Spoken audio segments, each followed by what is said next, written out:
All right, Doctor. So we're just going to duck straight into it. The first question. The UK government are pushing legislation to give duties of care to internet providers to remove online hate. Now, that's a philosopher's playground. And there are so many underlying assumptions in that, being the criminalisation of the articulation of human feeling, which is part of the human condition, and the idea that this is a good thing that will benefit society. Also, one of the underlying kind of things is that we know the difference between hate, humour, irony, legitimate discussion, observations of reality, and something that's despicable and needs to be stopped. Algorithms can make the idea that algorithms can make value judgments of what hate speech is, and that human moderators, of course, don't have their own biases, and they can tell the difference between hate speech and a speech that they, as the moderator, hates. Philosopher's playground. Please dive in. Tell me about it. Yeah, great. Well, actually, there are so many different issues involved in this. It's a really, really complex question, but it's actually also a really good illustration. I think it's a really good illustration of technological overreach. I know people placing too much faith in the capacity of technology to be able to solve problems. And I also think it's a really good illustration of how people misidentify problems. Because when you're looking at any complex causal situation, you need to have an understanding of what's caused it and what exactly is going on. So that's actually like the first thing you need to be able to do, because if you have a different understanding of the causation of something, you're going to be maybe offering a different solution. So it's really important how we think of it. So people are often thinking, oh, look, here's a new problem caused by technology. So we can use technology to solve the problem. It's like a kind of tech on tech solution, to put it really, really simply. But then it's often used as kind of overreach. So you could talk in really broad terms, but one of the things that often happens with technology is that technology brings with it certain ways of doing things, certain ways of looking at the world, and we become like entranced by that way of looking at the world, and then try to fit humans into that technology rather than the other way around. So I mean, just to outline, so there are lots and lots of different aspects of what's going on in the bill. I mean, the bill's about 250 pages long. But just to outline, I've been looking at this in the last 6 weeks or so, just to outline what they're proposing, because proposals are happening in other countries around the world. So Canada has got a suspiciously similar bill going through at the moment. So it makes you think that there's been some people have been reading the same stuff or swapping ideas, and possibly elsewhere as well. So the idea is that it's also, of course, there's also good aims. So one of the aims is to be able to get online paedophiles, because there's a real big surge. So paedophiles are moving online and becoming increasingly sophisticated, and that's worsened over the pandemic. But also the attempt to track terrorists who might be organising online. And of course, there's a lot of illegal activity happening online, but also to clamp down on so-called hate speech, which can be, as you say, enormously varied. It can be enormously varied. So I've been looking at academic research on this. There are thousands of researchers around the world trying to look at how we might use algorithms to automatically detect hate speech online so that it can be taken down. But hate speech could be anything from, say, explicit threats. So I put up a threat saying, Matt Maloney is a sort of four-eyed sort of twit who needs to be taken out and destroyed, something like that. He's a ginger. He's a ginger. Yeah. He's a ginger. Yeah, let's get rid of the gingers.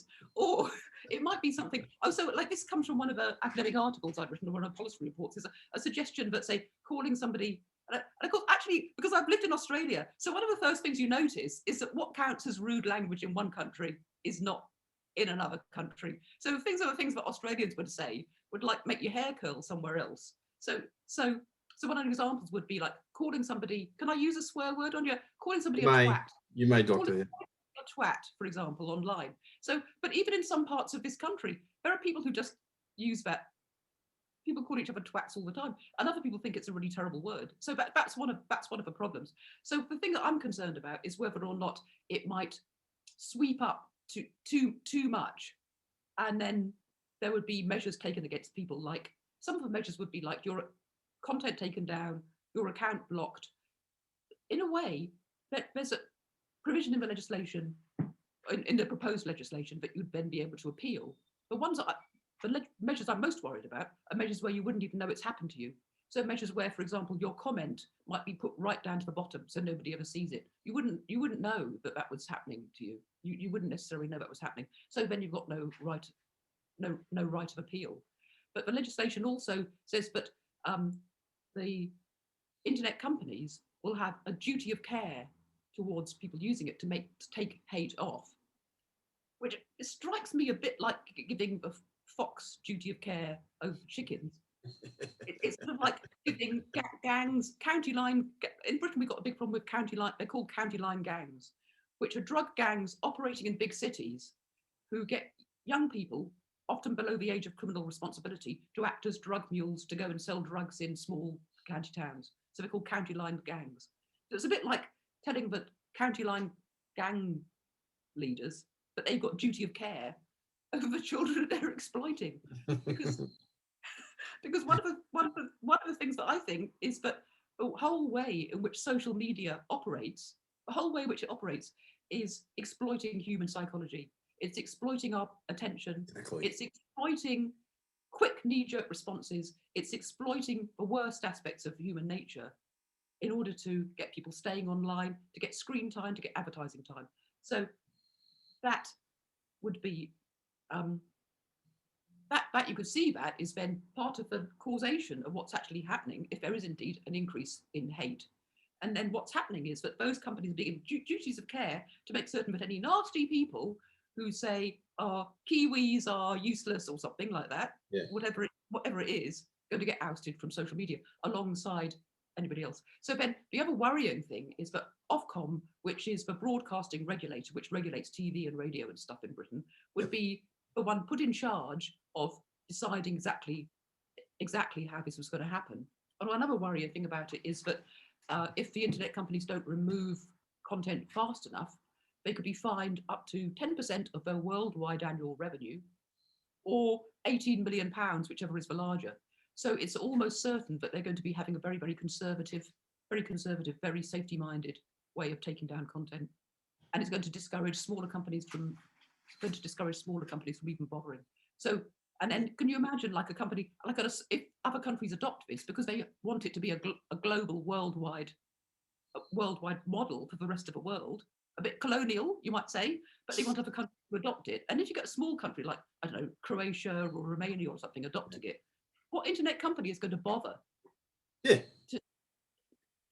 Because they had to go through hugely onerous, they got to make certain that if it's not suitable for children, they've got to make certain no child can access it. They've got to go through hugely onerous steps. So that's the legislation. So sorry, I'm bombarding you with details, but then not at all. Yeah. So the problem with algorithms, so algorithms in themselves can be really useful. So an algorithm is basically a formula for doing something. So like a recipe for making a cake is an algorithm. So it's a way of adding up, doing long division. That's an algorithm. So there's nothing, algorithms per se could be fine. It's the problem with how they're applied. So there's a big problem with trying to apply it to understanding natural language. Exactly. Because when we communicate, we're communicating, there's so much in the context, there's so much in the intonation. I could say exactly the same words, but with my tone of voice means something completely different. I could be being sarcastic, I could be being empathetic, I could be being like, those ways, like, especially in a family, somebody might say something, they say, oh, your mum was being nice. It's like, no, she wasn't being nice. All those kinds of things that just can't be captured by an algorithm. Exactly. And look, that's why they developed emojis, to give a degree of context. But the reason there are emojis is like, oh, I'm kidding, or I'm kind of not kidding. And you're precisely right. Like, I met this Japanese guy, and I was drinking beers with him in a bar here in Cairns, and the bloke had been living in Australia for a little while, and I kind of said, and we were just talking about the country, and I said, mate, how are you finding it? He goes, I love Australia. He goes, don't get me wrong, but it's a really strange place. And I'm like, oh, how so? He said, in Japan, if you like someone, you are respectful. You call them sir or san, or you use titles, and you bow to them and you do things. So those things. If you don't like them, you call him, I'm going to swear too, dickhead or bastard or something like that. And he goes, in Australia, if a man doesn't like you, he calls you sir. If he likes you, he calls you dickhead or bastard. It's very strange. And I was sitting there drinking my beer and went, yeah, that's exactly what we do. And imagine trying to write an algorithm for that. I know. And people want these things. And like you said, so you're going to end up with, like, at best 2. On a lucky day, you're going to end up with a duopoly. Probably, actually, I'd suggest even a monopoly. So even if you do end up with a duopoly or a triopoly, doing communication for the globe, not a country, for the globe. Yeah, you don't think there's going to be a meeting one day at one of the kind of things? Because, like, in Australia, if you want to buy food, you go to either Coles or you go to Woolworths. And if you don't want to go to Coles or Woolworths, you go hungry. Like, because people kind of say conspiracy theory and stuff. Fine. I'm just pointing out that there is a duopoly here. And I'm sure the heads of Coles and Woolworths know each other. And if they actually wanted to do something, like these two people could sit down, because it's about, off the top of my head, and I may stand corrected on this, but I know it's somewhere between 70 to 80% of the market of food in Australia is sold by those two companies. They could sit down and go, what are we going to charge for milk? Yeah. That is it. Yeah. That probably would be illegal, wouldn't it? But they could, I suppose Oh, it'd be illegal, but you'd have to prove it. Yeah. You'd have to prove it. But also conversely, if you had legislation requiring you to protect people, so take that duopoly thing out of the context of food and put it in precisely what we're talking about. It's like, yeah, we sat down and talked about these things because we were enforcing the laws that you told us to make and the principles that you made us responsible for, and said that you told us that we had to stop these things. Damn right we sat down. Damn right we made these rules. Yes, we did. We did it at the Davros conference, or whatever it is. Well, actually, so in the proposed legislation, it will be Ofcom who will be deciding. But so the situation at the moment is that supposing you're shoved off Twitter or Facebook, there are other sites that you can go to. So, but and also, in a sense, everybody knows, for example, that Reddit might be a bit of a wild west, and there might be all sorts of. So then, if you don't like that, you just don't go there. You can choose a different site. But you might. I mean, there have been people who've been thrown off Mumsnet for various things. But what they want is to have the same rules across all the different sites, regulated by. And I personally think it's quite bad that Facebook can decide to shove somebody off for often quite trivial or spurious reasons. But I think it's even worse. I think it's even worse if a government is deciding that than if the internet company is deciding it. I think that's even more sinister, actually. So, but there's also interesting things that I'd like to fill in about the actual science of what's known about the algorithms, because there are thousands of people working at the moment on devising algorithms to detect hate speech, and and then other people who've been working on trying to do assessments of the whole field. And what's now known, what's really clear, what's really, really clear. So one of the motivations behind trying to get rid of hate speech online would be hate speech that's targeted towards certain minorities, because you'd be concerned about discrimination. But what's known, and we can see this even, well, Australians are a minority worldwide, aren't they? This is what you've said about how Australians use language is a good illustration. They're not, Australians aren't the kind of minority they're worried about, because you can look after yourselves, basically. But what's now known is that the algorithms to try to process natural language, which can't really fit into a formula, are almost certainly going to discriminate most against ethnic minorities. So it's actually what? Yeah, because so there's research showing, for example, a lot of research comes out of America, so that a lot of the research on ethnic minorities is concerned African Americans, but because their use of language tends to be atypical, so they tend to be more likely to have their accounts. They're going to be picked up. They're going to be picked up because they're outside of the spectrum, because the algorithm is looking for, oh my God, that makes perfect sense. But I suspect in the long run, because what's happening now is, and this is But in the federal sphere, there is considerable debate over here when it comes to the anti-discrimination and human rights organisations. Now, everyone agrees.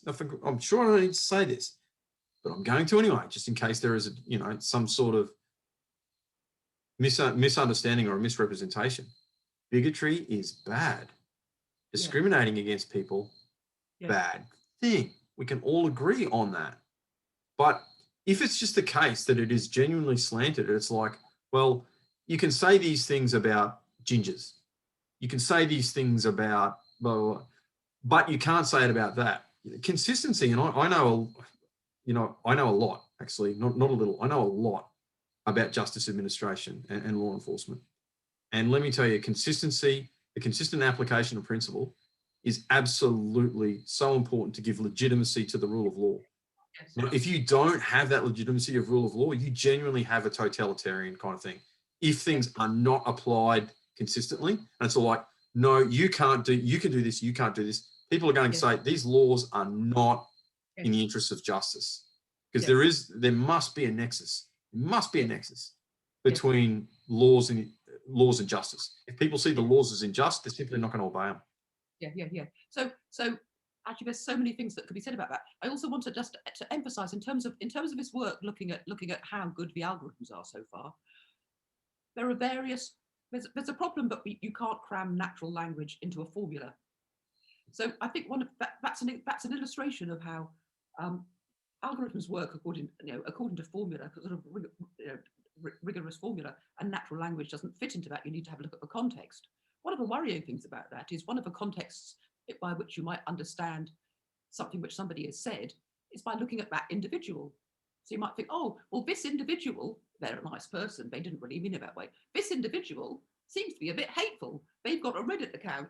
They're on, they seem to be quite right-wing, for example. Because one of the things I've noticed is a lot of people working in this area seem to be obsessed with trying to find hatred in the far right. They don't seem to be concerned about hatred in the far left. It's far right they're concerned about. So that's one of the problems. But the data that they're using, one of the big problems about doing research in this area is you need data. You need data you need to train the algorithm on data, and having been trained on the data, you then use it for new cases. There's a shortage of data. That's one of the big problems, one of the big stumbling blocks to research is there's a shortage of data. So if you read articles about this, disproportionately, they're about hate speech on Twitter, because the Twitter data is available. You can't get hold of the data from Facebook or from other sites. It's not available. So the shortage of data is skewing the research. So rather than, I think the politicians who are putting it forward, these people, these big tech people, they know what they're doing. They're experts in algorithms. They know what they're doing. We can use this. But those people themselves are saying, we haven't got the data. We need data released to do it. So it's actually inadequate to the task, and also skewed. Twitter is not. There's a big problem, but how people talk online isn't real life. But Twitter isn't even the rest of it. Twitter is just Twitter. So it's disproportionately data from Twitter. So that's a really big problem. That's a really big problem. And then the other big problem is that when the algorithm is trained, it's trained by humans. So a human would have to go through, a human moderator would have to go through and decide, is this hate speech? Is it not hate speech? Maybe if it's mild or severe, is it hate speech or not? Well, how do you decide that? So you'd think the human moderators would have to be trained, wouldn't you? Yeah. Very often, they're not. Well, the other thing is, like, there's this big focus nowadays on cultural competence, which is another weird thing in itself. But again, if you're doing it for Aussies, so an Aussie is talking to a Japanese person. Yeah. Well, what's I know. the reason I called you a bastard? Because I like it. He called me a bastard. Like, that really does encapsulate it perfectly. And he was so right. Like, I loved it. I really enjoyed that conversation with that guy. But this is the entire problem. How are we going to police this? So even assuming that these, the directors of these companies and everything else really are unbiased and they don't have their own prejudices. Yeah, like Silicon Valley doesn't have prejudices. But even assuming all of those things, how are they going to do it? They kind of can't. But we haven't even got the foundation. You haven't even got the foundation there. We haven't got proper definitions. We haven't got proper mechanisms. We haven't got. Yeah, and of course, I just want to emphasise for the listeners that this is talking about hate speech, which is not criminal. So there are certain things which are already criminal. So it's already criminal to deliberately harass somebody. So it would be criminal for me to like constantly send you messages, or to to write stuff all over Twitter. Matt Maloney is a fraud and a thief, or something like that. If I constantly did that, that would be criminal. It's criminal to issue death threats to people. That's already criminal. I'm happy for the law to be applied in cases where somebody is like targeting and harassment of an individual.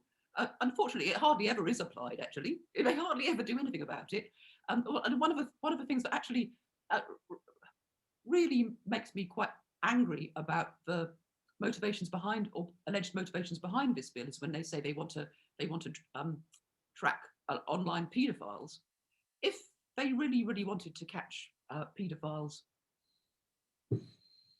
I personally know of cases. I personally know of cases where children have been raped and they have DNA evidence, witness statements, and people are just walking around free. If they wanted to really catch paedophiles, we've had terrible problems in this country with gangs grooming children. With, as you said, with the county line gangs, they're just as bad.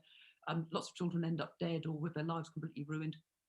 They need to pour resources into policing those things and actually catching people who are really damaging children's lives, rather than they're going to have to be employing hundreds and hundreds of people to sort of oversee making certain that somebody doesn't call somebody a bastard on Twitter. So that's one of the things that makes me really angry about it all. Actually, it's just a waste of resources. And also, of course, MPs are quite keen on this, because MPs are often targets of quite vicious attacks. But I think that's blinding them to the other implications of the bill, because, and I think it's other things that you could do really.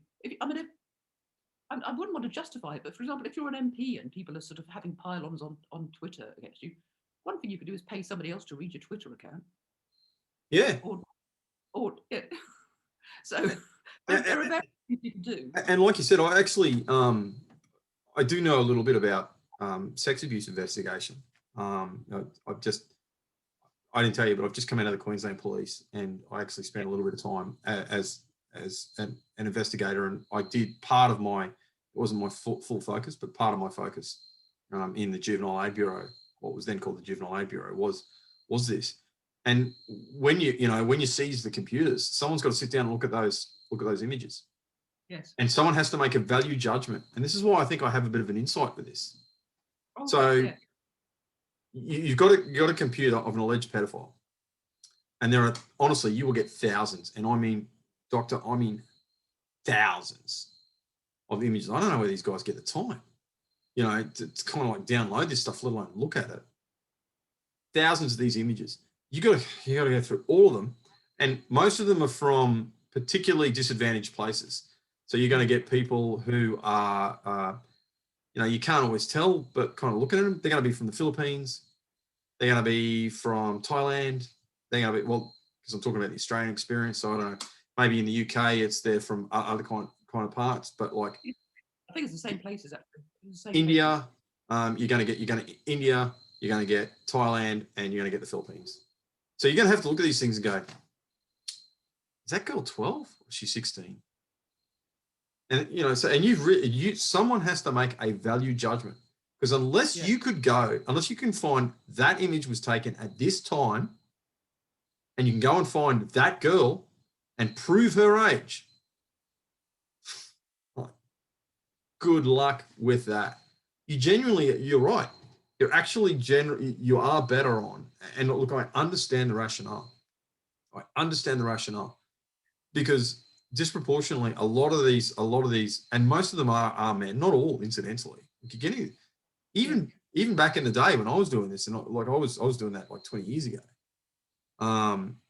You get women involved in this. It's like, well, they'd be the groomers. They'd be the one, a la Epstein. The women would be the one finding them to and bringing them to them. It's like, what's the matter with you? they would be doing that. Sometimes procuring even their own relatives and stuff like that. Oh my God. You know, the things. Yes. Yeah, but it's like, go for if you can prove the images is just too hard, the point being this, the images are often too hard. And yes, they're indicative. And yes, I think that, like, if someone has got this, that's going to provide a good kind of like, it's going to provide a good kind of like, oh, okay, you should be looking at this guy. Yes. But like, go and find what they've actually done. You know what I mean? And I wouldn't approve of a chap masturbating over those images. And I think there's an arguable case that, you know, could be criminal, should be criminal. I kind of get that. But that's different than actually abusing abusing a person. And that's where I think you're right, because we don't have these limitless resources. And because these things become moral arguments. So it's not actually about solving the problem. Yes. And so I think it's just too much is going to get swept up in the same bill, because so far we've been talking about hate speech, but one of the things that's really concerning is how ordinary debate and discussion is also going to potentially get swept up in this. And one of the clear ways in which it's going to be doing that is because of it remains to be seen how hate speech is actually going to how it's actually going to be implemented, because so much depends upon Ofcom's going to be forming a committee. They're going to be consulting experts, whoever those experts are. So there's a lot that remains to be seen. But hate is sometimes exclusively is often interpreted or understood as being hate towards somebody in terms of their identity. So, for example, like you as a ginger saying maybe, but so now of course one of the issues is, of course, everybody is against bigotry and discrimination. You don't want that. But then what actually counts as discrimination? So the definitions I've been doing, nothing much, but mostly in the last few weeks, this is what I've been looking at. And if you see the definitions of hate in the different policy papers and in the different academic papers keep on changing. It keeps on changing as to how hate is exactly defined. But also the notion of what counts as an identity group keeps on changing. It keeps on growing. So that there's ethnicities. Well, ethnicities are even actually divided up in different ways in different countries, and also over time. So, but if you like, for example, I found online a really lovely, really handy chart of how different racial categories have been defined in the US Census. It changes really enormously, and how Americans divide up race and ethnicity is completely different to how we do it in Britain, and it's changing over time as well. So that's one of the issues about how you actually form somebody in a different category. But there are other categories as well. But one of the bottom lines is that what it is to be an identity category differs depending on the category. So here's one of the problems: is if religion is one of the identity categories alongside like race. Well, I don't like to use the word race because there's no real clear boundaries between races. Where there are different population groups, but but in terms of the genomics of it, genetics of it, there's overlaps. There's overlaps, and there's one race, the human race, basically. But in terms of different population groups, but that's how you're born, isn't it? It's just how you're born. But religion isn't. I mean, you can be born into a group, of course, but it's something completely different. So if there can be hatred is an attack on an identity group, and an identity group includes religion, then our attacks on religion hate by definition. So if you want to, so here's an example actually, because one of the there's the Alan Turing Institute which is a sort of national data science and AI institute in London, has got a public policy program, and within that public policy program, there's a project looking at hate speech measures and countermeasures, and it's led by somebody who's also has done. He recently got his PhD from the University of Oxford, looking at hate speech about Islamophobia. So Islamophobia is a really good illustration of this, because how Islamophobia is defined is that it would be hatred or attacks against Islam or against Muslims. Islam's an ideology and a religion, and Muslims are people. It's a completely different thing. So, but the idea of an attack on what would count as an attack on Islam. So, if it, in a sense, anybody who's not a Muslim doesn't believe in Islam. So, if they express a belief about it, is that an attack on Islam? So, what of a problem? Are we going to be bringing in blasphemy laws by the back door? Yes, and the answer to that question is a clear yes, because a lot of people say, when you contradicted me, that's hate. Or disrespect, because it's not just hate. Like, you look at a lot of this legislation, and it's the same in Australia, and it's not just, it's important to make the distinction here. We're not just talking about national, or in my country, state legislation. This stuff trickles down into the workplace. Yeah. Because every workplace is diverse, isn't it? Yeah. So if you kind of contradict someone, well, that's hate. That's disrespect. Yes. You can't talk. Fundamentally, you're criminalizing discussion. You are criminalizing disagreement, and you are criminalizing the fact that one human being postulates something, another person goes, I disagree with that, or I don't think it's right. So you're criminalizing that act. Yeah. So if we want to look at this in a very kind of like overall way, one of the things that could be happening then is that this technology, which was designed to foster human communication, exact reverse. It's doing the exact reverse. Yeah. Especially since there are moves. I know there's moves in Scotland, and there's moves to possibly criminalise so-called hate speech within the private home. Yeah, imagine that. So like, a perfect example of, we've been making the ginger jokes, and my middle daughter, Zalia, and I can say this because there's no chance at all of her watching it, because, like, what is this Facebook? It's so passe. And this YouTube thing you talk about, like, they've transcended that, mate. We are don't delude yourself. You're in the dark ages. But she does genuinely, and or at least I hope in a loving way, pick on me for being a ginger. So we'll be sitting there eating dinner, and she goes, gingers. And how do you walk in the sun? Like, what's it like being? It's like, and all of it is tongue in cheek. But again, that will be illegal. And look, let's agree, for the sake purely of conversation, that there needs to be some sort of legislatory / authority response to this to resolve disputes, because that is the job of legitimate authority, is to resolve disputes, to stop people from resorting to violence. I get that. Why does it have to be criminal? Because, like, if you just made this a civil thing, and the great thing about the British civil law is, like, if you want to if you want to make a case of slander or something else, you have to prove this person wronged this person in this specific area, and they wronged them this percent or this X amount of dollars. Why can't we just leave this to the civil? Why can't we leave this to the civil courts? Because there would be a billion lawyers out there dripping at the mouth going, there would be entire practices set up doing Facebook stuff. So all these people are turning up and going, my daughter called me a ginger bastard and we're estranged on Facebook.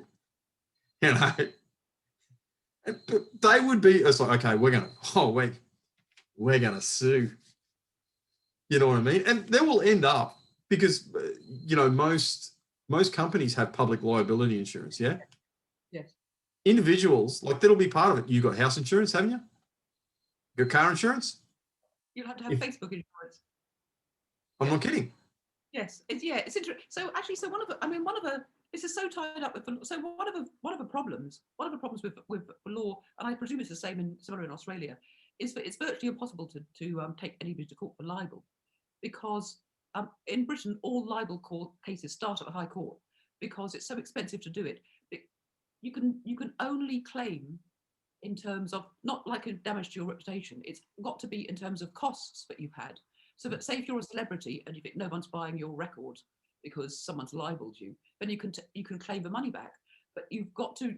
There's no point in taking a case unless the person who you're taking it against has got the money to pay you. So that means it's a law only for the rich. So that if somebody could be doing stuff online that's false, but's really harming really harming your career, it's really hard to prove because you don't necessarily know. So that's But in some ways, isn't that a strength? Because my understanding of, and I can't read the minds of obviously the justices who, and because it was an evolution, but basically the message I get is what they were kind of trying to say is like, you know what, guys, suck it up. Like, yes, really, these petty insults that you're slinging at each other, you yeah, let it be important. yeah. I mean, I think is it because that's also a part of how we identify what the problem is and how much we want to clamp down on it. So I think that's another aspect of the dehumanizing aspect of a technology, because you think you must have a totalizing solution, but we can. But for people who are working on these algorithms, who sort of admit there are problems with them, they just think, oh, just give us some more money and we'll can tinker with the problems.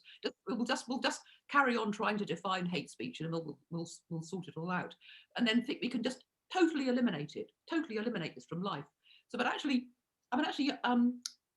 this, I mean, somebody else, there are quite a lot of people in the UK obviously concerned about this, and somebody, Heather Burns, who I forget the organisation that she works for, but she pointed out, so this is going to really, really strictly protect children up to the age of 18, I suppose that would be, or maybe 16, depending on this variable ways in which child is defined in UK law, pointing out that they will then never, ever, ever see somebody online saying, oh, your bum looks a bit big in that dress, or something like, then they're not going to get the chance to get toughened up. And all of a sudden, so there are different ways of responding to it. So one, if you feel someone's being mean to you online, you can block them. You can block them. You can not look at it. You can laugh. You can do all sorts of things. But it's, yeah, I think you're. See, that's it too. Like, I want to stress, we're not talking about, pile-on hatreds against ethnic minorities. We're not talking about anything criminal like that. We're just talking about like stuff in the middle. We're just talking about the, playground stuff. But people, you have to learn to deal with it, don't you? You have to learn to deal with the fact that,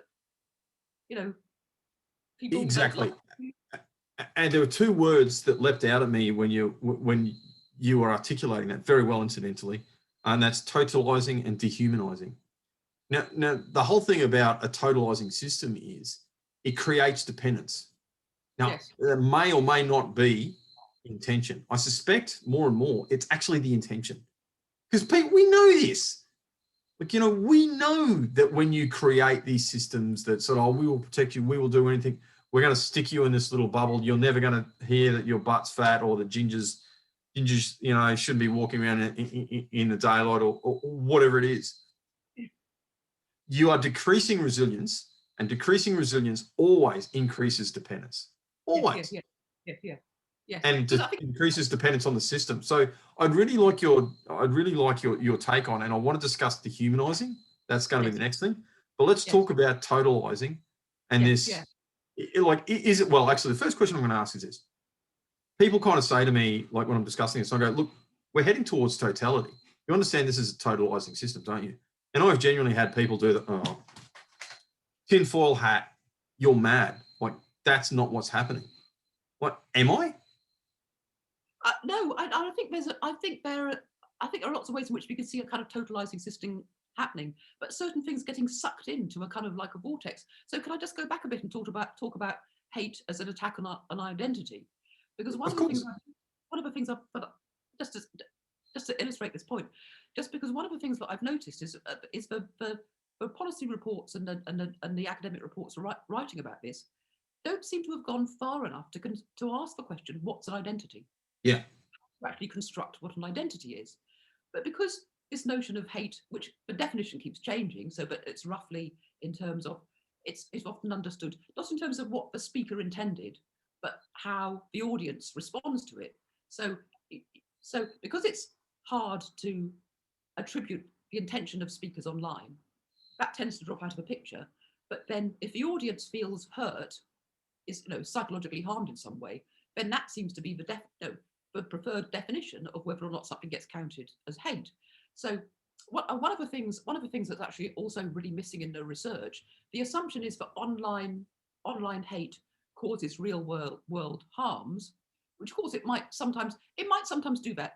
in specific instances. So, for example, if somebody doxes somebody's address, so I know of people who've had their locations doxed, and then Antifa has gone to where they are and beaten them up. So that would be an example. But if you look at the research on it, there's very, very, very shaky foundations for the claim that hate online causes harm offline. It's really, really shaky, but they tend to gloss over that. But in terms of, if you think about hate in terms of an attack on identity, and it's primarily in terms of whether somebody under that identity feels that they've been harmed, then identity categories which are based upon notions of feeling are going to disproportionately contain people who might then claim they've had hate directed at them because their feelings have been hurt. So one of the really hottest wars for this is in terms of what's become known colloquially as the trans turf wars. Now, in terms of this, I'm only talking about the trans activists. I'm not talking about people who just want to, do whatever they want with their bodies and live their lives. I'm talking about how it comes into the people who've put themselves forward as activists on behalf of transgender people, who would think that, say, I'm going to talk about women, not just because I am a woman, because it all seems to come out in terms of women. The trans people who say that what it is to be a woman is based upon a feeling that you feel inside, that you've got an idea of that you feel what it is to be a woman, versus what's come to be known as TERFs, TERF, trans exclusionary radical feminists, which is used first of all as an insult, but actually embraced by the group. In other words, people who think that women and men are biologically distinct, but we're all human beings, so we're mostly similar, but man is a biological category and woman is a biological category. What it is to be a woman is to have a female body. There's I don't know if you've had these in Australia. There's a sort of you can buy T-shirts. There was a poster put up with the definition of woman, adult, human, female, and you can now buy T-shirts and umbrellas and stuff with it on. The poster was taken down as hate speech. Yeah. Because it's an attack on people who think that woman is based on a feeling. But you can see that those identities, it's a if you like, a philosophical disagreement about what it is to be a woman or what it is to be a man. And again, I say woman just because the fight is mostly about women. That's how it's worked out.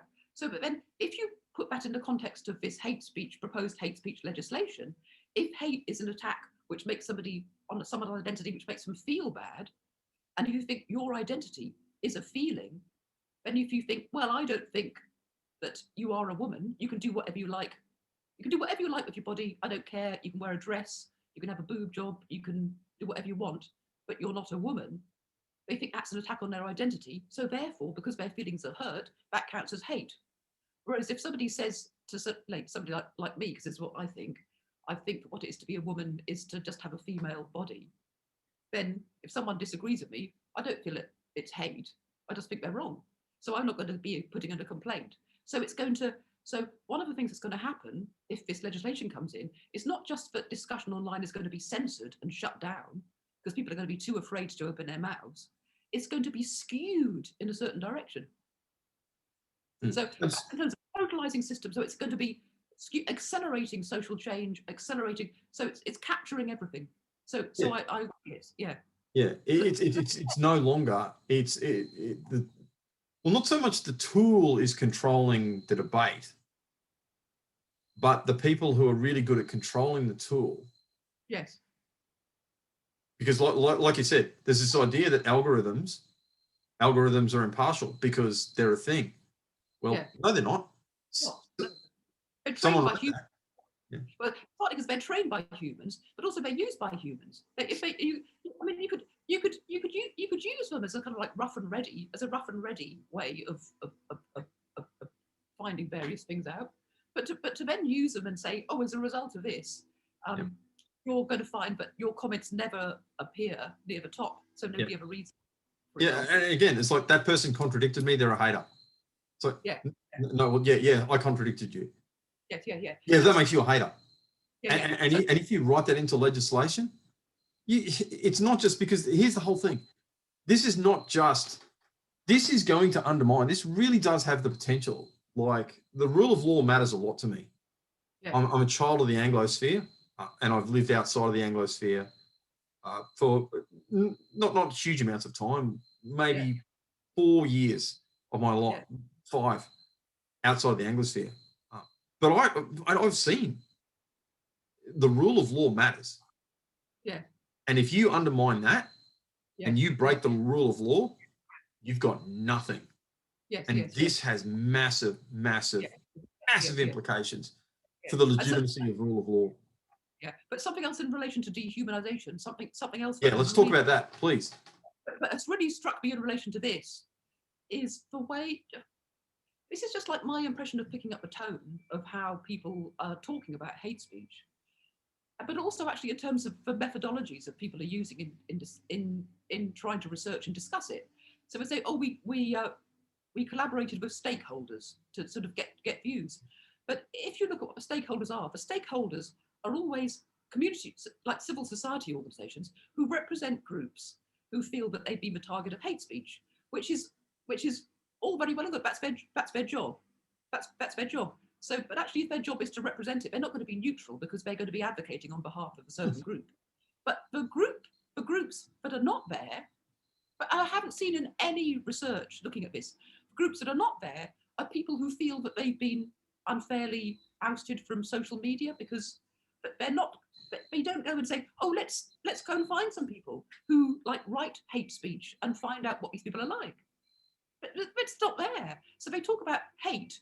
So we've got an algorithm detecting stuff online, and then you attribute hate to people out there. So with those people, those far right people, and when I say far right, it's very, very broadly defined. But I mean, I've seen people writing in this area who talk about a pipeline to the far right. So we're talking about people who might start off by reading like conservative news sites and then end up getting more and more and more right wing. Well, you know, it's an idea that, oh, those are people who don't think like us. They don't go out and talk to them. They just think, oh, we've got to get these haters out of the way. So that's it's a form of dehumanization. Yeah, and it is, you know, and that's even putting aside the subjectivity. Like, if you're a communist, Boris Johnson is on the far right. Yeah, you know what I mean? He's he's far right weirdo. It's like, and you know, there are seriously people out there who spray painted stuff all over Winston Churchill's. Like, the guy that stood up against collectivist Nazism is somehow seriously, and there are people out there who are seriously, because I'm a Winston, I can't be impartial about this.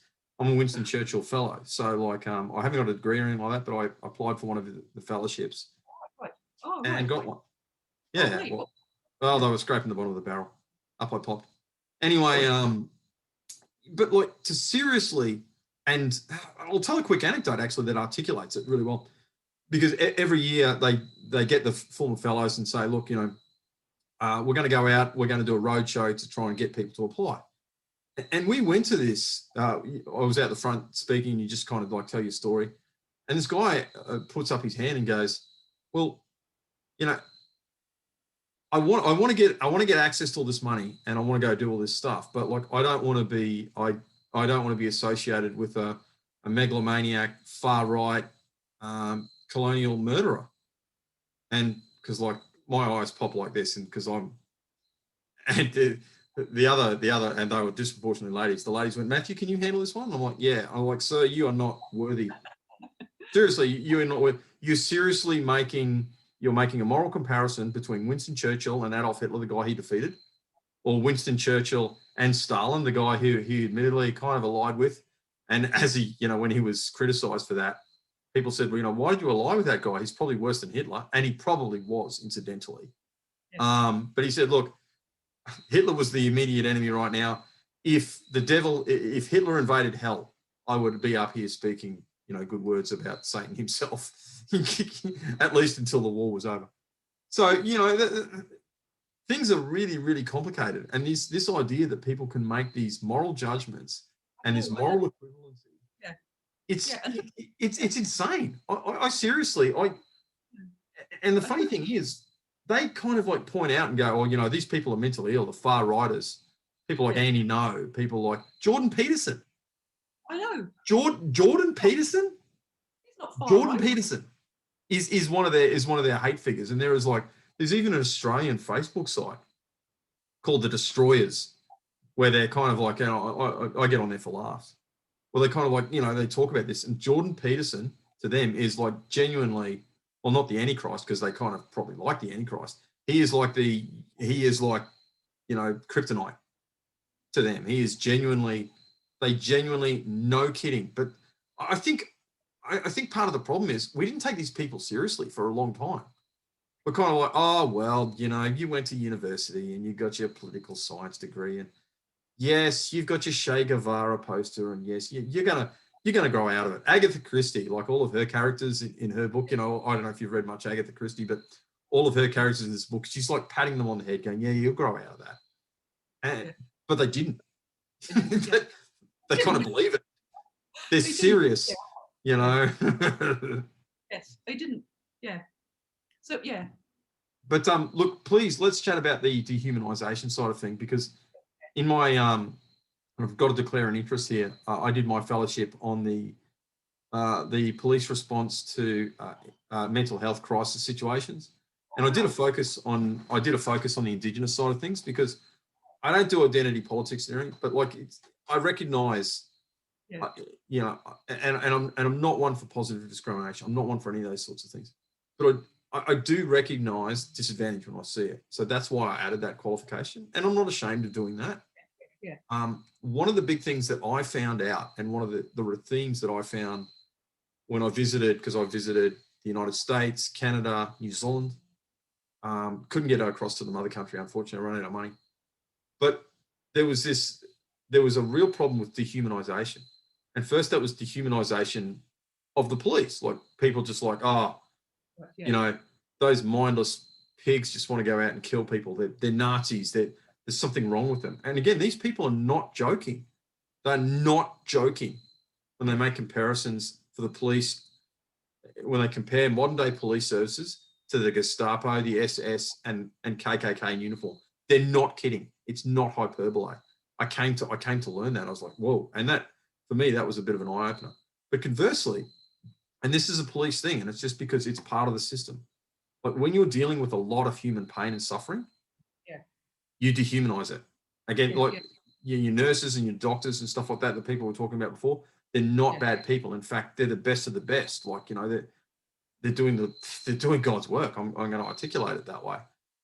But when you're dealing with this all the time, you have a limited amount of time, like you kind of like, you have to put things in a hierarchy, and to protect yourself, you have to dehumanize other people.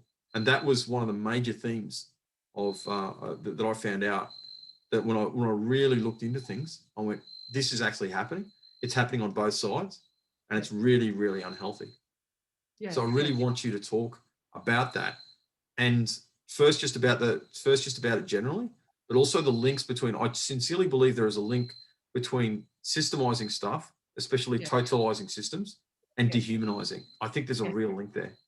Yeah, I think there are actually. I mean, it'd be interesting to sort of compare the sort of work I've been associated with, involved with, and whether or not did your fellowship come to any conclusions about ways in which that might be mitigated in any way, in that particular context? Yes, because again, here's the whole circular argument. You got to systemize things. The problem is the system, but you have to systemize things.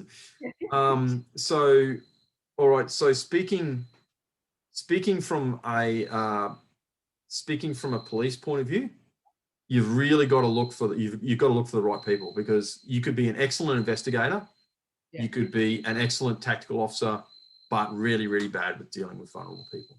And conversely, you could be great dealing with vulnerable people, but the worst investigator, and not even a really good general duties cop, like a good first responder. And that's arguably the most, the most important job, in law enforcement. So you got to get the right people. You got to watch them for burnout, because a great mate of mine, Dr. Dan Rudafossi, who actually I'm gonna talk myself up, pardon mine, but like I was lucky enough to give a really quick degree of context. After I released my report, he read it and went, mate, that's great. And so I had this doctor in New York reach out to me and want to co-author a book, which is just amazing. Oh, fantastic. Well Yeah, done. no, you know what? And especially considering I haven't got a degree and like you've, Yeah. I'm a ginger cop from North Queensland, well, ex-cop now, but ginger cop from North Queensland who like hasn't got a degree and, you know, finished high school. That was kind of cool. Yeah, but Uh, you've had lots of experience to draw on, haven't you? So that's you know, as we've just seen in the last discussion, you can just be so shut up. These people with like degree after degree after degree, kind of trying to manipulate human beings as if they're formulae.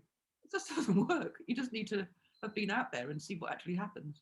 yeah, and we'll see, people fall in love with ideas. And when you link an idea, and Jordan Peterson talks about this, you know, people allow an idea into themselves and they allow it to possess themselves and it becomes part of their identity, which is what you're discussing before. And considering, like, you know, when you look at 6 identities, I mean, you take, and look, because I don't know you, so and this is not about me talking about me, but like my identities, okay, until very recently would have been law enforcement officer, Yeah. basically Caucasian, although I'm kind of mixed race. But like I got 4 racial backgrounds, like it's Irish, Scots, Mongolian, and Polish. Like take your pick, you know what I mean? And there's kind of going back even, you know, in some other ways, there's like German Jew, and there's all sorts of like weird stuff going way back. You know, those 4 things I discussed were just at grandparent level. I'm a Catholic. I'm generally conservative. I loathe collective politics. So both the right and the left wing, I'm just not a collectivist. I loathe collectivism. So like, you know, we've got those identities, you know, right there. Which one are you going to pick and which category am I going to be in? Because the whole thing with this, one of the things that I loathed so much about that identity, the whole identity argument was, well, you're seeking to categorize people in an identity. Most identity categories are false. Some of them are just chosen. It's like picking a football team. It's like, I'm a Chelsea supporter. You know, I like rugby league. I don't like soccer. So you have to look at people at the individual level. And that was one of the things that we've done as the Western society, especially the Anglosphere. That's what we did. Yes. We sat down and we looked at all this stuff and go, you know what, it's too complicated. You can't do it. Even if you are well-intentioned, and some people aren't, like some of these academics and some of the, you know, people with their hands on power, they are not well-intentioned. They're not. So even if they are, it simply doesn't work. You have to treat people on an individual level. You know, how many times do we need to learn this lesson over history? I know, yes, you do. So actually, so you said you were interested in Peter Singer. So can I start off, but talking about dehumanization with a story about something that happened a long time ago when I was close to the start of my career. Please. I was teaching in the philosophy department at Bristol University, and I had a friend who was doing a PhD in psychology on the experiences of people with sort of mild learning disabilities, about their subjective experiences. And she was round about place having a cup of tea, and she went to the loo, and she didn't come back. And she didn't come back. She didn't come back. I thought, maybe she's been taken ill. You know, what, is it, how long? Eventually, she came back into the sitting room, clutching a copy of the Journal of Applied Philosophy that I'd left in the bathroom, shaking it and trembling with rage, because she'd found it open at a philosophical article. I forget the author now, but a philosophical article looking at the question of marginal personhood. So this notion of what it is to be a person, this philosophical idea, which is expressed slightly differently, but roughly to be a person, you have to have an idea of yourself as a continuing being with desires for the future. You have to be rational. You have to be able to have a certain level of cognitive capacity and to be able to recognize other persons and so on and so forth. And so the question then would be that some human beings who didn't have those capacities, like infants or people, maybe people with dementia or people who had very low cognitive capacities, would be marginal persons. She was shaking with rage. And so what came out of that, we wrote a couple of papers out of those discussions, because one of the things that really came out of that was that it was as if personhood was a kind of like a test that you had to apply. You've got this theoretical test and you apply it to, a human being or something and say, oh, past failed, you're not actually a person. So therefore, question is, how do we treat you? But coming from psychology, coming from a different discipline, the assumption would be, there's a person, how do I approach the person to communicate with them, to find what their preferences are, to sort of make their life better, to relate to them as a person. So the assumption is that there's a person there, and then you do what you can to relate on their particular level. So it's like what you might call a more phenomenological approach versus just like this theoretical totalizing system. Because as soon as you have this totalizing system, then you get all these peculiar results where things drop out. Actually, around about the same time, I was teaching a course in practical ethics. I was co-teaching it with the head of department, Adam Morton. And one of the books that the students were reading was a book by Peter Singer and Helga Kuser called Should the Baby Live? And the students told us, we hadn't realized we'd done this, because we realized in front of a class, we were co-teaching it, the students told us that we would accidentally call the book by the joke name that we would give it amongst ourselves. We used to call it Kill the Baby, because that was always the answer. That was always the answer that they gave. Yeah. And see, here's the thing, and I'm going to get in trouble for saying this, but I don't care. I believe deeply in the scientific method, deeply. And you're a trained scientist. I'm not a trained scientist, but I believe in the method. But I see that it has its limits, because the simple fact is we're having a discussion, and a rational discussion, about what's a human being. And it's like, really? We're kind of doing that. But that's logical when you're a materialist. And if you can't accept a degree of faith, an underlying assumption, it's like, I look at you and go, you're a bonobo, but you are a human. Even someone who's got Down syndrome, who probably has a lower IQ, And here's where Singer's arguments, I kind of get it. It's like, well, someone with Downs may have a lower IQ than a bonobo or some other, really higher order primate. Therefore, using these metrics, the higher order primate is human, but the human being suffering Down syndrome isn't. That's nuts. Yeah. I just think it's incredibly dangerous when you try to have cut off. Yeah, of course. But this is what happens unless you recognize that materialism as a philosophy has its ends. It's like, it can take you this far. Yes. It can take you this far, but it can no further. And there's this brilliant debate between, this discussion between Ben Shapiro and that magnificent African-American physicist whose name escapes me. It's just come out. I was watching it today, where they kind of like go in, where they were kind of discussing the trans issue. And Shapiro was kind of saying, look, you're a scientist. Can you come out and tell us that this is not scientific? And mate, he was so good. He started talking about phenomenology, and he said, these things are manifesting. We've kind of got to discuss it. And he got angry. I'm trying to find out this guy's name so I can actually kind of mention it. But he got angry with Shapiro and said, why are you asking this question, and where is it going? And to me, that was a beautiful moment, because it was an absolute, Neil deGrasse Tyson. Oh, right, yeah. Oh my God, he's so brilliant. I'm such a fanboy. And he's a vehement atheist. But he kept on saying to Shapiro, where are you going with this? Why are you asking those questions?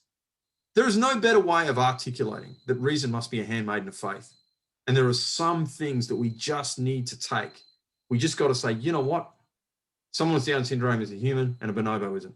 That's, Peter, I get your arguments, beautifully written book. And once you look at his precepts, because there's nothing worse than being sucked in. Well, actually, I'm going to articulate it a different way. There's nothing better in a perverse way than reading a beautiful, brilliantly articulated book from someone whose mind, and Singer's mind's brilliant. Like he's brilliant. And once you get, okay, these are your precepts, and you're going to take them here. And you get good along, you go, yes. And there's no way you can say no. except at the precept level.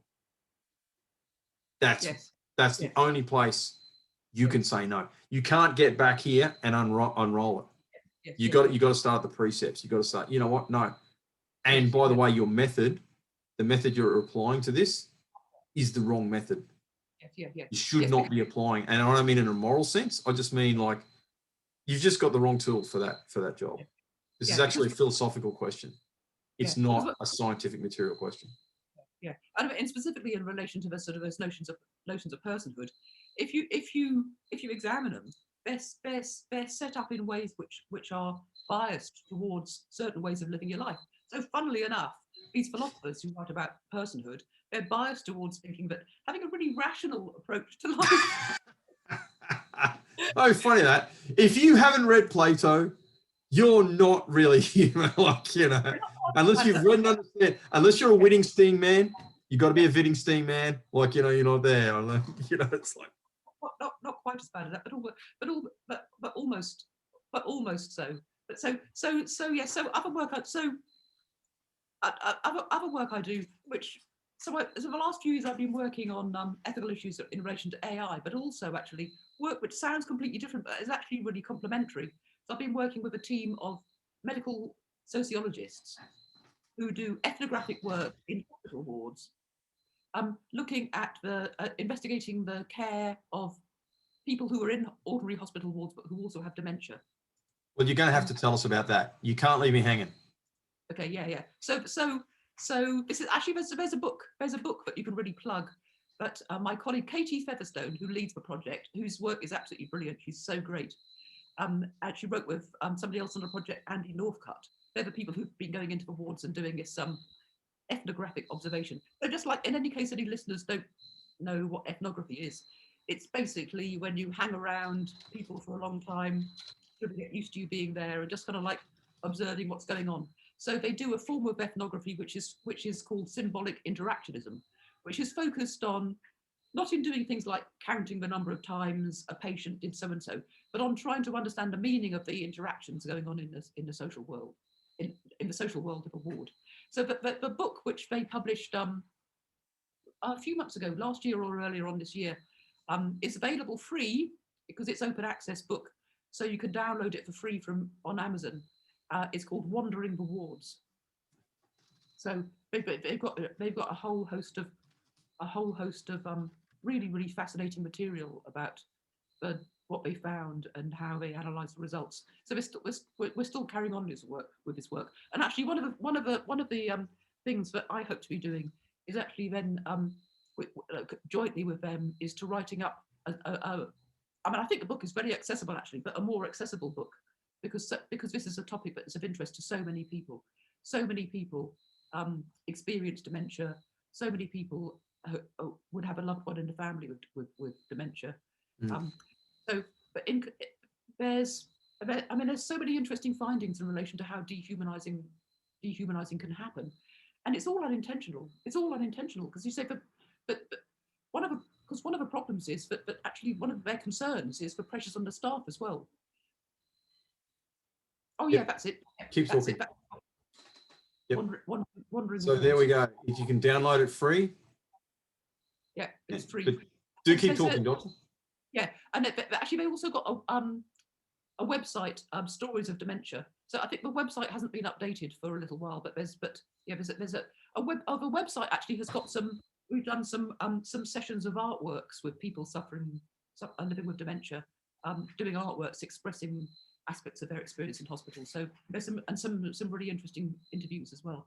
So in terms of dehumanization, how the sorts of dehumanization happens, the book's called Wandering the Wards because that was such a dominant theme from their research that when people who were living with dementia, or actually sometimes people who didn't have dementia but were thought to have dementia, were trying to walk. No, maybe they're trying to wander the wards because they're looking for their handbag that's got lost, or because they're trying to get to the toilet, for instance.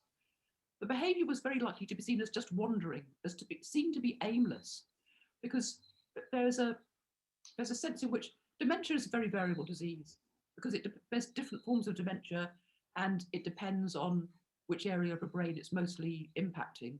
And it also depends upon things like the time of day, and also if you're under stress.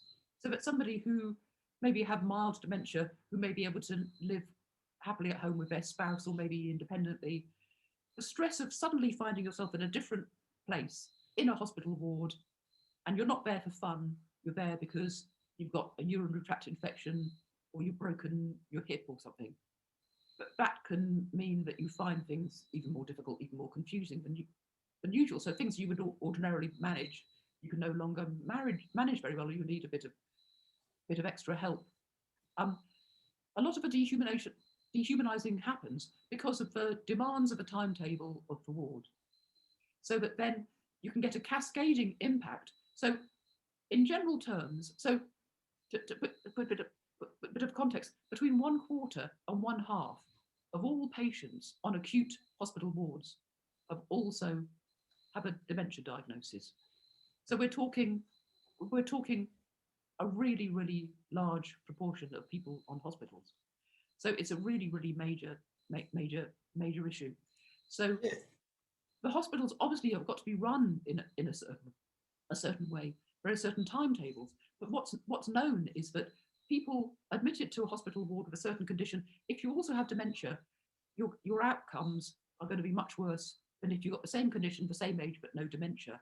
And we see a rapid decline, often a rapid decline of capacity, people often losing capacities.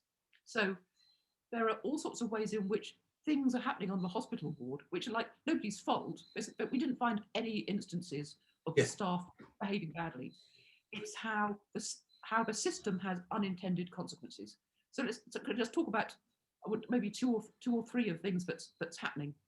So one of the things that the hospital all the hospital wards quite rightly are trying to prevent falls in patients, especially in older patients, because if you fall, then the older you are, the more likely you are to have a fracture, and if you have a fracture, then that's got more serious results. The older you are, the more serious it is.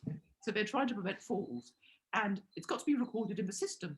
So any fall is like a major incident. So there would be a major investigation as to how a fall happened. So there are lots of steps taken to prevent people from falling, and a lot of those steps involve thinking that people shouldn't be leaving their beds. So they shouldn't be going to the toilet, or they should wait. They should wait to go to the toilet until someone's come to take them to the toilet. Well, maybe if you weren't ill and if you weren't 85, you could wait. But maybe your bladder control is fine as long as you can go to the toilet when you want to. Yeah. If you've got half an hour, it's gonna be a bit of a strain. But so because people might be seen to be, they shouldn't be doing that. You should stay in bed. You shouldn't be doing that. And if they're walking around looking for stuff, their behaviour is seen to be an indication of dementia, because it's not seen to be done with a reason. They're just wandering. It's aimless wandering. Well, there might be a reason for it. Maybe they just want to stretch their legs. Maybe they're bored. Maybe they want to go and look out of a window. But so again, this is not something. Again, this is like a general finding. So that your behaviour is actually interpreted as being a sign of the condition, and therefore you get a cascading idea. So, but also one of the problems of trying to prevent people from walking in case they fall is that you can have really rapid deconditioning. So I don't know if you've ever been ill, but if you have the experience of like I've often had flu really badly, spent a week in bed, and you get up and your legs are all wobbly. Yeah. But the older you are, so if you're in your 80s and you spend a week in bed not moving, then you will decondition far more rapidly. So you'll, in other words, age really rapidly. So you really ought to be up and walking around insofar as you can. So it just escalates for deconditioning. And so another thing that's happened, we're just writing up a big report on the last project that we looked at, which is on continence care, which is, I don't know of any other philosopher who actually writes about continence care. I was gonna comment, Doctor, but it's not really glamorous. It's not like we're writing about sex robots or stuff like that. It's no. it's actually. I'm looking forward to the TED Talk, though. I've got to be honest. Yeah. But yeah, it's critically important. It's actually really, because everybody takes it for granted. Everybody takes for granted unless something goes wrong, or you have a medical condition or certain sorts of disabilities. You take for granted but you're continent. You take for granted that you can go to the toilet when you want, and it's going to be completely private. You just take that for granted. But what tends to happen with people who are admitted to hospital wards who have a diagnosis of dementia, or even just older people, it will be assumed that they're incontinent to put into pads. Then, because you're in a pad, you don't need to go to the toilet. You've got a pad on. Mm. So we see a lot of hospital acquired incontinence. But then, because of course, if you get used to that, and then of course the pads cause lots of problems because the pads are not very well designed and they leak. Yeah. So, but instead of going to the toilet and it's all been fine, you've made a terrible mess. So you've got this system that's got the best of intentions, that kind of actually creates the problem that it's trying to solve, because it becomes a self-fulfilling prophecy, and unintentionally makes people dependent on the system itself. So rather than being resilient, so rather than increasing individual resilience, rather than kind of like getting people back there, you're creating the problem. And that's the nature of systems. What else are they going to do, especially big ones? And then you take stuff like, so how would they mark? So if someone has got, I imagine they're not going to write dementia case like on the kind of like, there would be a way that they mark these sorts of things. Actually, one of the things that one of the things my colleagues have found is that often whether or not someone's got a diagnosis of dementia is actually a bit hit and miss, because people often are not formally diagnosed. People are not often formally diagnosed before they get onto the ward. They might be diagnosed on the ward, or they might have a test that's called a mini mental state test, where there's a series of questions you ask. One of them is actually quite hard. Could you imagine being admitted to hospital? Say you've got an acute infection, and somebody asks you to count backwards from 100 in sevens. What? No. It's quite hard, actually. It's quite hard. And actually, a joke was one of the questions is who's the prime minister. The joke was they had to stop asking that question in Australia because. Yeah. So and guilt, we're right for it. We're right for it. Yeah. Anyway, so with real well-meaning, really well-meaning, there've been developed various signs that put above people's beds to indicate a diagnosis of dementia. Little butterfly signs or a little forget-me-not sign to indicate the person has dementia. So we wrote a paper on that, actually, because that's one of the things that they looked at in the research, which is that these signs are not doing what they're supposed to be doing. So that sometimes somebody might move a bed, but the sign stays where they were. Oh, that might happen. Not good.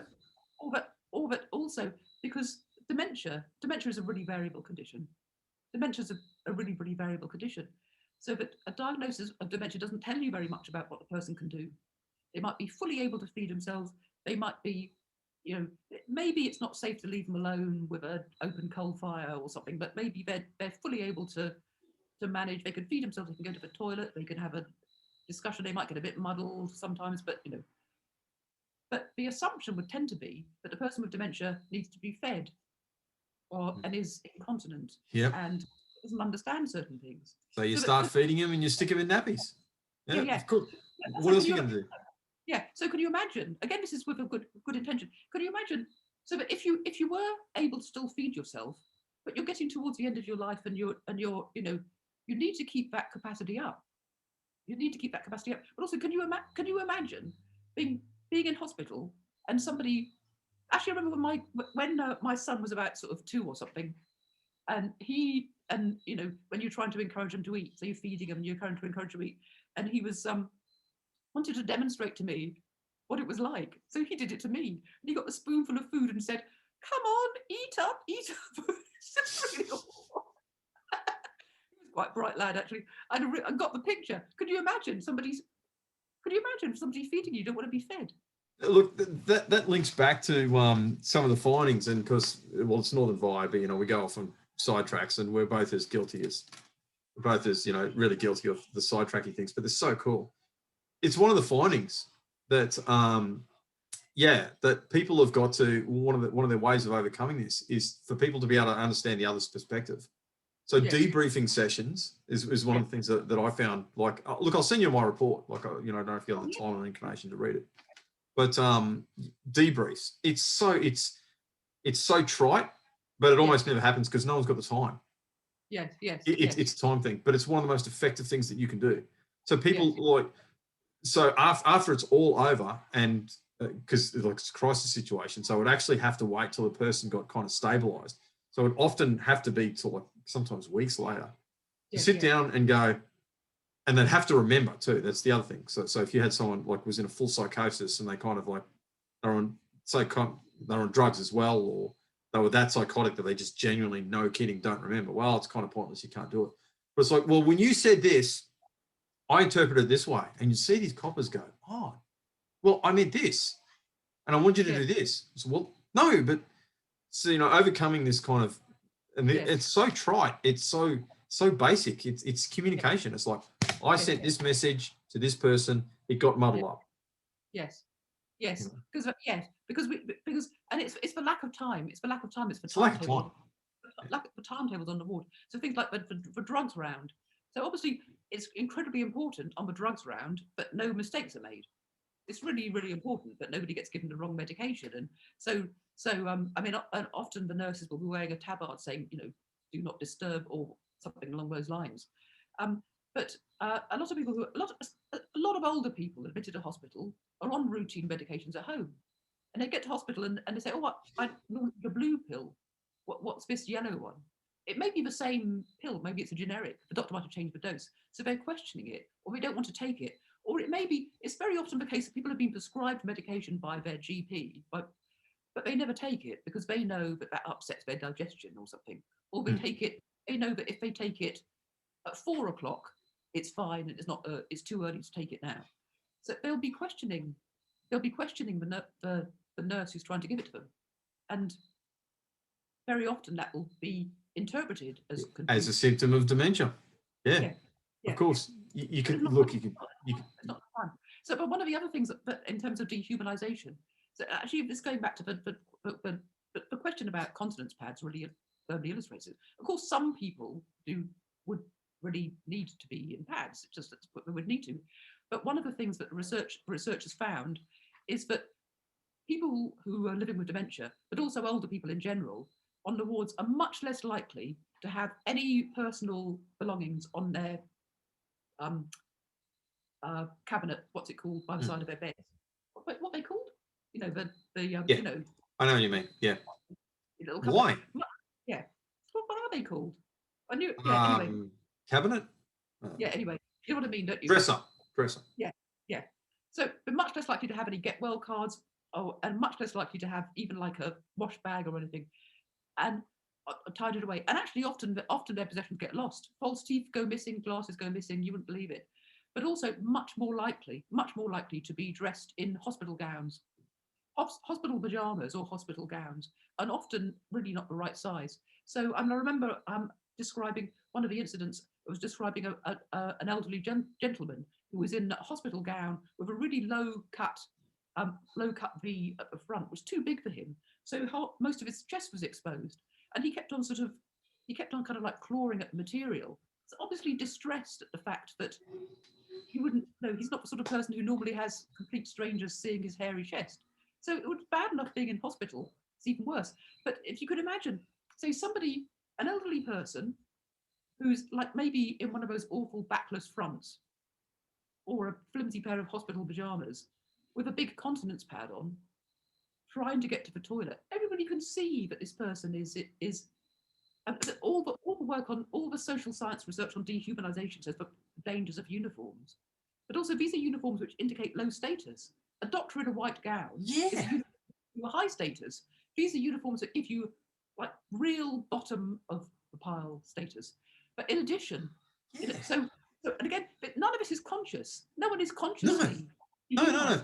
And there's nothing sinister going on here. There's nothing sinister.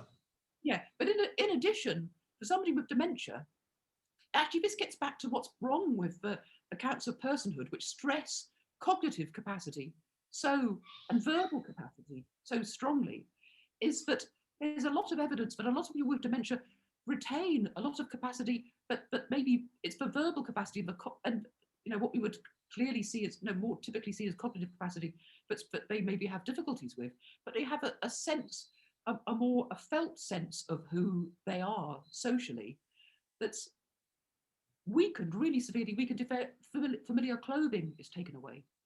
So we've drawn on some really interesting research by a Canadian researcher, Pia Contas, who's done a lot of similar work looking at people living with dementia, but for example, in care homes, and again pointing out that behaviour which seems irrational, or people who seem to have lost a huge amount of capacity, have actually retained an awful a lot of capacity in terms of their social standing and awareness of where they are in a social world. So, for example, she describes residents in a particular care home where people, were wearing their own clothes. Were you would think with advanced dementia would no longer have the capacity to sort of really see themselves as a person. So, but she sort of describes, for example, a lady walking along with a Zimmer frame to get to the dining room, stopping to look in the mirror and adjust her lipstick.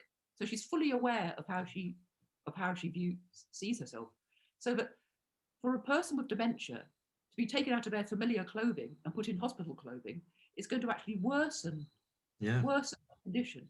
If they were in their own clothing, they would have a sense of familiarity, they'd know where they were. It would actually help their memories and helps their sense of self and what's actually going on. Oh, of course. And and that's just the basic things. And when you add I've seen them been in emergency wards a lot, and you see how busy they are with, Yes. they get no sleep.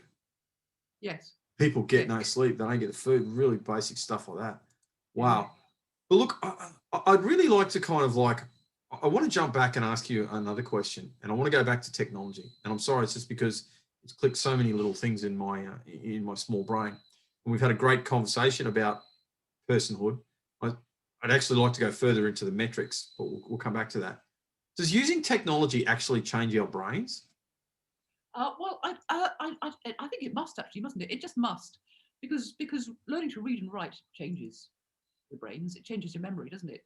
And well, it's well known. Taxi drivers in London who get the knowledge.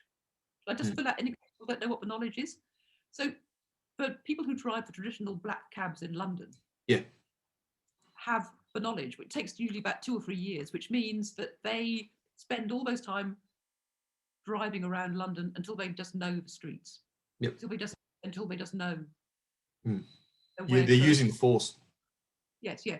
It actually changes their brains. It changes whatever it bit in the brain, spatial capacity. It actually gets bigger. It changes it, and actually but actually, so one of the worrying findings about our use of technology is actually in terms of spatial orientation, because this is quite initial research, that there's some indications that say reliance upon sat navs and using Google Maps is actually helping to decrease our capacity to orient ourselves in space.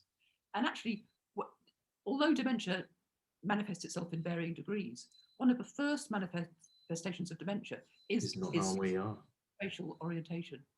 Yeah. So in terms of changing our brains, I'm absolutely certain it will.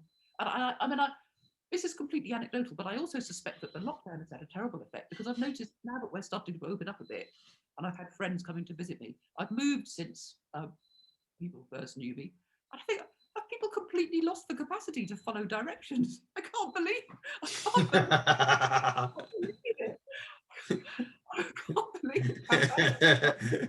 Yeah, look, it wasn't the quaint English thing. It was like, right, now I want you to turn right up here and then take the second right? You with, like, it wasn't, you weren't kind of like doing like that.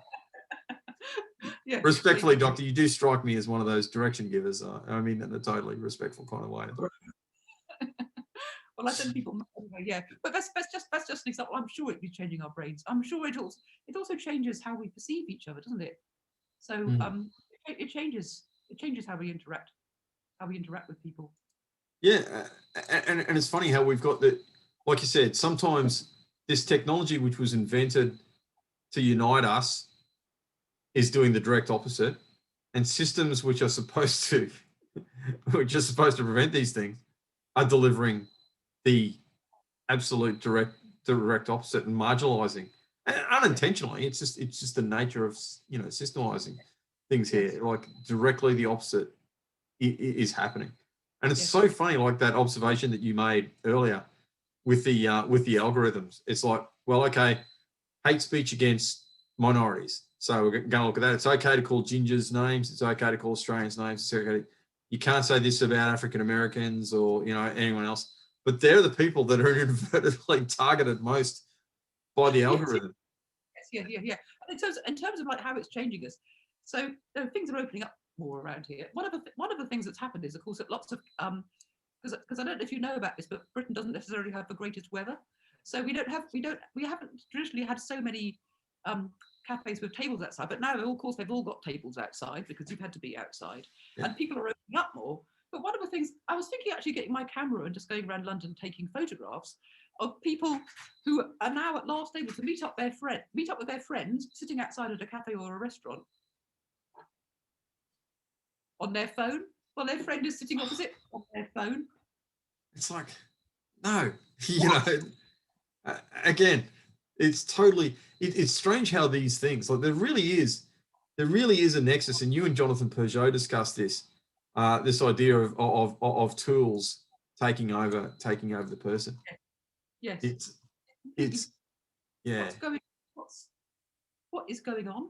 But also, but of course, one of the things why that happens, it's easy to blame the individual, and it's easy to blame the individual. But this happens because the technology is designed to do that. Yep. It's designed to do. I mean, I was just drifting off to sleep last night and thinking, you know, I think it's the beginning of a case where we could say that this is a crime against humanity. To have designed this technology, which is having such a they're deliberately tapping into how our brains work. They're deliberately doing it. So there's a persuasive technology lab at Stanford University where you learn how to do it. Where you learn how to do it. That's it. Look, I genuinely kind of wonder that, because like, and I was discussing it incidentally with some people at my kids' soccer match today, because we were discussing Fortnite and these other games, and my boy was kicking and screaming coming off this game to go to his soccer match, and I discussed it with the other parents, and they were like, "Look, it's all the same." And the discussion revolves around the factors like, yes, they specifically designed these things to do that. I think there's something in that. Yes. But look, on that very disconcerting note, we've been chatting for about an hour and a half. Yeah. It's coffee time now here in. Doctor, I'm serious as cancer. I have loved every second of this, and God willing, we'll be able to do it the same. But look, we'll have to cut it off here. And I promised the viewers that we will get, as long as she has the time, because she's ridiculously busy, we will get Dr. Boddington back. But look, is there any quick messages you want to leave the viewers with? Oh, well, I've really enjoyed talking to you. Actually, it's been really interesting, and I'm really interested to look at your work on dehumanization, because I think one of the things we need to do is to join all these things up, and get ideas from different places and like connect it all, and a cop writing a paper is read anyway. But I don't think I'll have all that much to contribute. But look, thanks very much, Doc. I'll get you